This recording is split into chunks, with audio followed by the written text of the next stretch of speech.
कवयित्री लक्ष्मी यादव यांची कविता सादर करतोय. कवितेचं शीर्षक आहे लढणाऱ्या पोरी.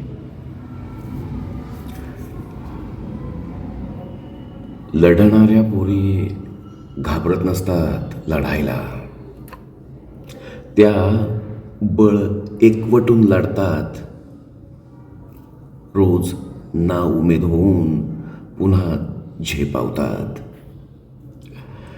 लढणाऱ्या मुलींवर ताणले जातात अनेक बाण. त्यांचं उज्ज्वल कर्तृत्व तडपून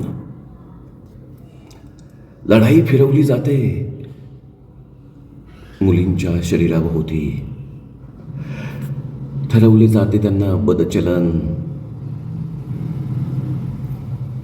गुदमरवले जातात त्यांचे श्वास, तरीही त्या श्वासत राहतात. लढणाऱ्या मुली रडत नसतात. त्यांचे अश्रू साक्षीदार असतात. विखारी पुरुषत्वाचे त्यांचे हुंदके पुरावा असतात. अनेक माणसांच्या पिढ्यांना संदर्भ म्हणून ध्यानात ठेवण्यासाठी. लढणाऱ्या मुली दुबळ्या असतात म्हणून हात जोडत नसतात. त्या माणसाच्या विनयाचे संचित असतात. त्या माणसाच्या विनयाचे संचित असतात.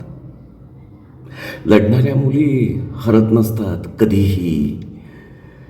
त्या लढ्याच्या आरंभालाच जिंकलेल्या असतात. त्यांनी लढायचं ठरवलेलं असतं. लढणाऱ्या मुली दुखवत नाहीत मान बलाढ्य साम्राज्यासमोर. त्या उभी करतात जिद्दीची अभेद्य भिंत. कुणाही भणंगाला न ओलांडता येणारी. त्या उभी करतात जिद्दीची अभेद्य भिंत. कुणाही भणंगाला न ओलांडता येणारी. लढणाऱ्या मुली सोबत घेतात पुरुषांची. त्या एकट्या पडतील म्हणून नव्हे, तर सहवेदनेचे भागीदार म्हणून त्यांच्या खांद्यावर डोकं टेकवतात. लढणाऱ्या मुलींना दाखवले जाते मरणाचे भय. पण लढाईतच त्यांचा पुनर्जन्म झालेला असतो. पण लढाईतच त्यांचा पुनर्जन्म झालेला असतो. लढणाऱ्या मुली लढता लढता लाखो मुलींना लढवय्या बनवत असतात. लढणं महत्वाचं आहे हे पक्क माहीत असणाऱ्या.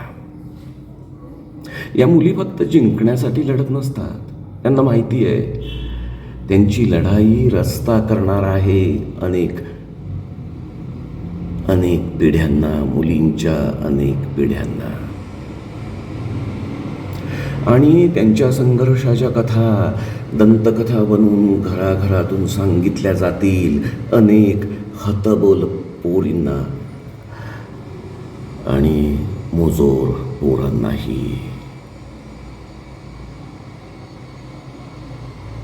लढणाऱ्या पोरींच्या पिढ्या करणार नाहीत माफ. त्यांच्या आनंदी आयुष्याचा खेळ करणाऱ्याच नव्हे, तर कुंपणावर उभे राहून हा खेळ पाहणाऱ्यांनाही. लढणाऱ्या पोरींनो, कोणत्याही बाईला चुकली नाही. योनीच्या अवतीभोवती गुरफटलेली बाईच्या अस्तित्वाची लढाई.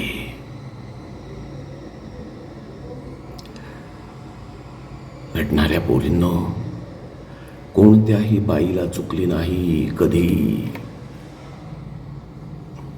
योनीच्या अवतीभोवती गुरफटलेली बाईच्या अस्तित्वाची लढाई. ही लढाई दूरची आणि मोठी आहे. तुम्ही थकला आहात, मान्यच आहे. तुमचं हतबल होणं मानव जातीची हार आहे. तरी लढा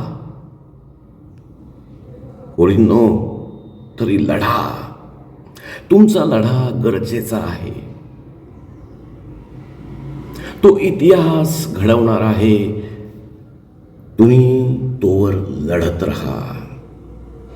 तुम्ही तोवर लढत राहा जोवर पुरुषांना त्यांच्या माणूस होण्याची लाज वाटणार नाही. आणि सत्ताधीशाचा पाय उतार होणार नाही. तुम्ही तोवर लढत राहा. तुम्ही तोवर लढत राहा जोवर पुरुषांना त्यांच्या माणूस होण्याची लाज वाटणार नाही आणि सत्ताधीशाचा पाय उतार होणार नाही. पोरगी लढलेली आहे. पोरगी जिंकली आहे. पोरगी लढली आहे. पोरगी जिंकली आहे. ही कविता होती कवयित्री लक्ष्मी यादव यांची.